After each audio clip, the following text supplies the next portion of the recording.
तो कहानी के शुरू में हम एक लड़की जूलियट को देखते हैं जो वैन में बैठी शहर में सफर कर रही थी जहाँ पर कोई भी नहीं था क्योंकि सारा शहर बंजर था। वहाँ पर सब कुछ खत्म हो गया था मगर बचे थे तो सिर्फ जूलियट और उसके बेस के लोग। वो अपने फौजी साथियों के लिए शहर में जरूरत का सामान ढूंढने आई थी। उसके पास वैन में एक गन और अपने हस्बैंड की तस्वीर थी। वो अपने हस्बैंड को आज भी बहुत ज्यादा याद करती थी। अब वो एक गैस स्टेशन के पास अपनी वैन को रोकती है। वो जगह भी बिल्कुल तबाह हो चुकी थी। जूलियट अंदर जाकर थोड़ा सा आराम करती है क्योंकि वो बहुत ज्यादा थक गई थी। पर तभी उसे उस गैस स्टेशन से आवाजें आने लगती हैं जिससे वो काफी डर गई थी और वहाँ से भी चली जाती है। दरअसल पूरी दुनिया में एपोक्लिप्स एक ऐसी तबाही फैली हुई थी जहाँ पर इंसानों की तरह दिखने वाले खतरनाक क्रिएचर्स थे जो हर तरफ फैले हुए थे। वो क्रिएचर्स इंसान का शिकार करते और उन्हें मार कर खाते थे। वो दिन में बाहर नहीं निकलते थे बल्कि रात ही को बाहर निकलकर इंसानों पर हमला करते थे। अब जो गैस स्टेशन के अंदर से जूलियट को आवाजें आ रही थी वो उन्हीं खतरनाक क्रिएचर्स की थी जो वहाँ पर छुपे हुए थे। जिसके बाद जूलियट दोबारा से अपनी वैन में बैठती है और अपने कमांडर से भी इंटरकॉम पर बात करती है। वो भी जूलियट को क्रिएचर्स के बारे में बताते हैं और ये भी कहते हैं कि वो अपना काम ध्यान से करे। यहाँ पर जूलियट के इंटरकॉम की बैटरी खत्म होने वाली होती है, साथ ही रात भी होने वाली थी, इसीलिए वो अपनी वैन को एक छोटे रास्ते से ले जाने लगती है। थोड़ा आगे जाने पर उसे एक और वैन दिखाई देती है जहाँ पर एक आदमी जख्मी हालत में था। वो जाकर जब उसे देखती है तो वो जूलियट को बताता है कि कल रात मेरे ऊपर एक क्रिएचर ने हमला किया, उसी ने मेरा ऐसा हाल कर दिया है। मैंने उसे अपनी वैन में बंद किया हुआ है। पर वो आदमी बहुत ज्यादा दर्द में था, इसीलिए वो जूलियट को खुद को मारने का कहता है क्योंकि उस आदमी से दर्द बर्दाश्त नहीं हो रहा था। जिसके बाद वो उस जख्मी आदमी की वैन में जाकर उस क्रिएचर को मार देती है और जरूरत का सामान लेकर बाहर आ जाती है। बाहर वो आदमी भी मर गया था। अब बस रात भी होने वाली थी, इसलिए जूलियट जल्दी से अपनी वैन में बैठकर अपनी बेस की तरफ जाने लगती है। जब वो जा रही थी तो रास्ते में वो अपने हस्बैंड जैक की तस्वीर को देखते हुए उसका ध्यान भटक जाता है और उसकी वैन का एक्सीडेंट हो जाता है। तो साथ ही यहाँ से कहानी जाती है पास्ट में, जब सब कुछ ठीक था, जब दुनिया ऐसी नहीं थी। जूलियट को हम एक आर्ट गैलरी में देखते हैं जहाँ पर वो पेंटिंग्स को देख रही थी। वहीं पर वो जैक से पहली बार मिली थी जो उस आर्ट गैलरी का मालिक था। आकर जैक उससे पूछता है क्या तुम्हें वो पेंटिंग पसंद आई, जिस पर वो कहती है हाँ शायद, क्योंकि जूलियट यहाँ पर किसी पेंटिंग को देखने नहीं बल्कि वो तो यहाँ पर फ्री का खाने पीने के लिए आई थी। जैक भी उसकी बातों से समझ गया था कि उसे पेंटिंग्स के बारे में कुछ भी नहीं पता। वो उससे कहती है कि बाहर बारिश हो रही थी, मैं तो बस इसलिए यहाँ पर आई थी। पर जैक उसकी बातें सुनकर कहता है मैं जानता हूँ तुम्हें यहाँ पर गॉड ने भेजा है क्योंकि वो हमें मिलाना चाहते हैं। जिसके बाद वो जूलियट को एक पेंटिंग दिखाता है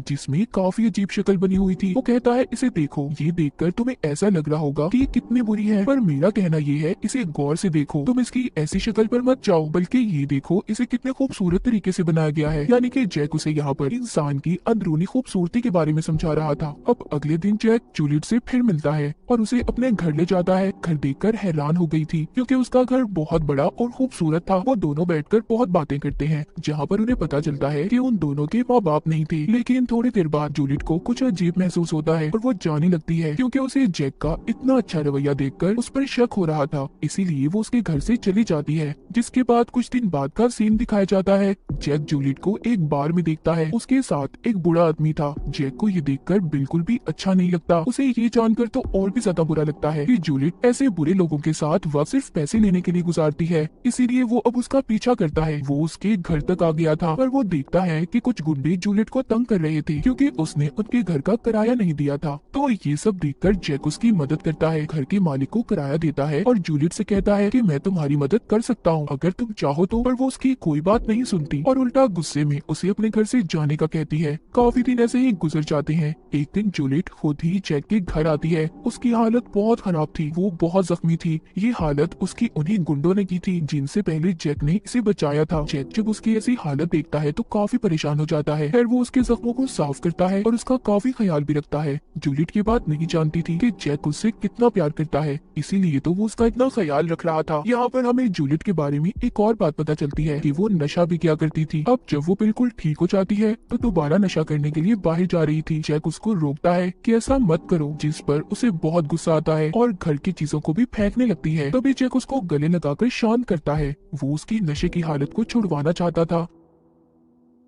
इसीलिए वो उसे शहर से दूर ले जाता है, जहाँ पर वो एक बहुत ही खूबसूरत घर खरीदता है। उन दोनों ने शादी भी कर ली थी और वहाँ पर हंसी खुशी रहने लगे थे। एक दिन जूलियट जैक को खुशखबरी देती है कि वो माँ बनने वाली है, जिससे जैक बहुत खुश होता है। पर जब उनका बच्चा पैदा होता है तो वो मरा हुआ था, जिससे वो दोनों काफी दुखी हो गए थे। जैक इस बात को जानता था कि ये सब जूलियट की नशे वाली आदत की वजह से हुआ है, पर वो उसे कुछ नहीं कहता क्योंकि वो भी बहुत दुखी था। जूलियट फिर से पहले से भी ज्यादा नशा करने लगी थी। वो रात रात भर घर से बाहर रहती थी। जैक जाकर उसे ढूंढ कर लाता और उसका ख्याल रखता था। पर एक दिन जब दोनों गाड़ी में जा रही थी तो उनके बीच झगड़ा हो जाता है। जूलियट उससे कहती है कि मेरे बच्चे की मौत के जिम्मेदार तुम हो, जिस पर जैक को बहुत गुस्सा आता है और वो गाड़ी से उतरकर एक फैक्ट्री के पास चला जाता है। और जूलियट भी एक बार में आ गई थी। तभी उसे जैक की कॉल आती है, पर वो उसे नहीं उठाती। लेकिन जब वो टीवी पर खबर देखती है जिसमें बताया जा रहा था कि फैक्ट्री के पास एक केमिकल धमाके की वजह से 40 लोग मर गए, तो वो बहुत ज्यादा डर जाती है और जैक के बारे में सोचने लगती है। तभी वो जैक का फोन उठाती है तो एक आदमी उसे बताता है कि जैक की हालत बहुत खराब है और वो हॉस्पिटल में है। जूलियट जल्दी से हॉस्पिटल जाती है। वो जाकर देखती है जैक एक कमरे में था जिसकी हालत बहुत खराब थी, जिसे देखकर अब जूलियट को पछतावा हो रहा था कि अगर उनके बीच झगड़ा ना होता तो जैक की ऐसी हालत ना होती। खैर जब ये जैक के पास जाती है तो वो बोल तो नहीं सकता था, इसीलिए वो एक बोर्ड पर उसे आई लव यू लिख कर देता है, जिसे देख जूलियट को बहुत रोना आता है क्योंकि अब उसे जैक के प्यार का एहसास हो गया था। वो उसे खोना नहीं चाहती थी। जूलियट को पूरा यकीन था कि वो ठीक हो जाएगा, उसे कुछ नहीं होगा। अगले दिन जब वो हॉस्पिटल आती है तो वहाँ पर जैक नहीं था।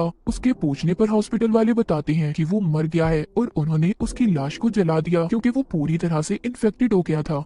ये सुनकर तो जूलियट अब टूट चुकी थी। वो उसके मरने के बाद जैक की बहुत सी यादों को याद करती है। जैक के जाने के बाद जूलियट अब फिर से बिल्कुल अकेली हो चुकी थी, जिसके बाद हम कहानी को दोबारा से प्रेजेंट में देखते हैं, जहाँ पर जूलियट की वैन का एक्सीडेंट हुआ था। अब आहिस्ता आहिस्ता उसे होश आता है। उसकी टांग वैन में फंसी हुई थी। वो हिलने की कोशिश करती है मगर हिल नहीं पाती। तभी वो अपनी गन को देखती है जो वैन से थोड़ा दूर पड़ी थी। वो एक तार के जरिए उसे अपनी तरफ खींचने की कोशिश करती है पर नहीं खींच पाती। अब वो अपनी टांग को जैसे तैसे कर बाहर निकालती है। उसकी टांग की हड्डी टूट चुकी थी जो अब बाहर निकल रही थी। वो उस पर शराब को डालकर हाथ से उसे अंदर करती है, जिससे उसे बहुत दर्द हो रहा था। पर उसने अपनी टांग पर अब पट्टी बांध ली थी। वो अपनी वैन में मौजूद रेडियो से अपने बेस पर राब्ता करने की भी कोशिश करती है पर उसकी किसी से भी बात नहीं हो पाती। अब वो आहिस्ता आहिस्ता रेंगते हुए बाहर जाती है और जाकर अपनी गन उठा लेती है। तभी वहाँ पर उसके रेडियो के शोर से अजीब सा क्रिएचर आ गया था जो दिखने में बिल्कुल इंसान जैसा था। असल में ये जितने भी ऐसे क्रिएचर्स थे सब पहले इंसान थे, पर उस फैक्ट्री के केमिकल वाले धमाके की वजह से बचने वाले इंसान क्रिएचर्स में बदल गए, यानी वही धमाका जिसमें जैक की भी मौत हुई थी। जूलियट को तभी अपने रेडियो पर भी आवाज आती है। उसके बेस से कोई बोल रहा था पर अब वो क्रिएचर भी उसकी तरफ आने लगा था क्योंकि रेडियो की आवाज उस क्रिएचर को जूलियट की तरफ खींच रही थी। तभी जूलियट उस रेडियो को अपनी वैन से दूर फेंकती है, जिससे वो क्रिएचर भी रेडियो के पास जाकर उसे उठाकर दूर फेंक देता है। जिसके बाद जूलियट कुछ ट्यूबलाइट्स को भी बाहर फेंकती है जिससे अंधेरे में देखा जा सकता था, ताकि उनकी मदद से रेडियो को ढूंढ सके। उसे रेडियो मिल तो जाता है पर साथ ही उसे क्रिएचर ने भी देख लिया था जो उसका पीछा करने लगता है, जिसे देखकर जूलियट दोबारा से अपनी वैन में आ जाती है और अपनी गन लेकर क्रिएचर का इंतजार करने लगती है। वो पीछे से आकर जूलियट को पकड़ लेता है मगर वो वैन की एक्सीलेटर को दबा देती है, जिससे वो डर गया था और थोड़ा पीछे हो जाता है मगर वो दोबारा से उस पर हमला कर देता है। जूलियट इस बार उस पर अपनी गन से गोली चलाकर उसे दूर करती है। अब उसकी रेडियो पर भी बात हो गई थी। उसकी बेस के लोग कहते हैं कि तुम अपनी वैन में लगी ट्रैकिंग डिवाइस को ऑन कर दो जिससे हम तुम्हें ढूंढ लेंगे। वो ऐसा ही करती है। जहाँ पर वो एक तरफ क्रिएचर से बचने की कोशिश कर रही थी तो वहीं पर वो क्रिएचर उसकी वैन के सामने वाले शीशे को तोड़ने में कामयाब हो जाता है और उसकी तरफ बढ़ने लगता है। पर जूलियट जल्दी से हेडलाइट को चला देती है जिससे वो भाग गया था क्योंकि ये क्रिएचर्स ज्यादा रोशनी को बर्दाश्त नहीं कर सकते थे। बाद में वो फिर से रेडियो पर अपने बेस पर बात करती है जिस पर वो उससे कहती है कि हम लोग खतरे में फंसे हुए हैं, तुम भी अगर सुबह तक जिंदा रही तो हम तुम्हें बचा लेंगे। ये सुनकर तो जूलियट और ज्यादा डर गई थी। तभी उसे वहाँ पर एक और गाड़ी की आवाज आती है। वो उस गाड़ी को देखकर उन्हें आवाज लगाने लगती है। दरअसल वो चोर और गुंडे थे जो लोगों को मारकर उनके सामान को चुराकर भाग जाते थे। उस गाड़ी में से एक आदमी जब जूलियट की आवाज सुनता है तो उल्टा वो उसे बचाने की बजाय उसे मारने आया था, पर वहाँ मौजूद क्रिएचर उस आदमी को खींचकर मार देता है और खा जाता है, जिससे जूलियट की जान बच गई थी। उस आदमी के बाकी साथी क्रिएचर से डरकर भाग गए थे मगर अब बेचारी जूलियट सब चीजों से बहुत ज्यादा डर गई थी और खुद ही अपनी जान लेने का सोचती है क्योंकि वो क्रिएचर के हाथों नहीं मरना चाहती थी।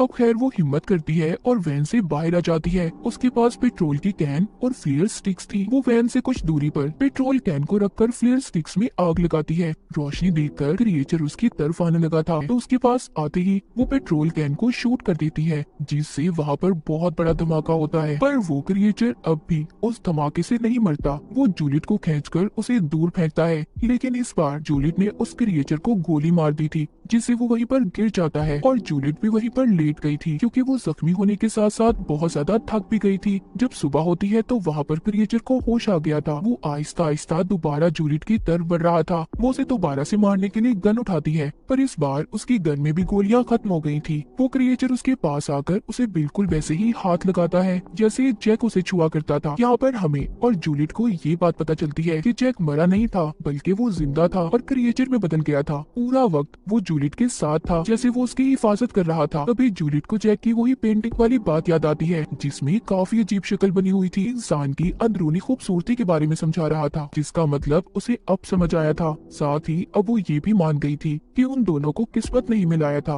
वो अब जैक को बताती है कि वो भी उससे बहुत प्यार करती है। वो दोनों काफी दुखी हो गए थे, जिसके बाद आखिर में जूलियट खुद को और जैक को गोली मारकर मार देती है। उसने ऐसा शायद इसलिए किया क्योंकि जैक की ऐसी हालत का जिम्मेदार वो खुद को मानती थी, और जैक को उसने इस वजह से मारा। वो उसे ऐसी हालत में देखकर बहुत दुखी थी। वो नहीं चाहती थी कि जैक और किसी को भी नुकसान पहुंचाए। तो हमेशा अपने उन प्यारों का ख्याल रखें जो आपसे प्यार करते हैं। ये सर्वाइवल कहानी यहीं पर खत्म हो जाती है।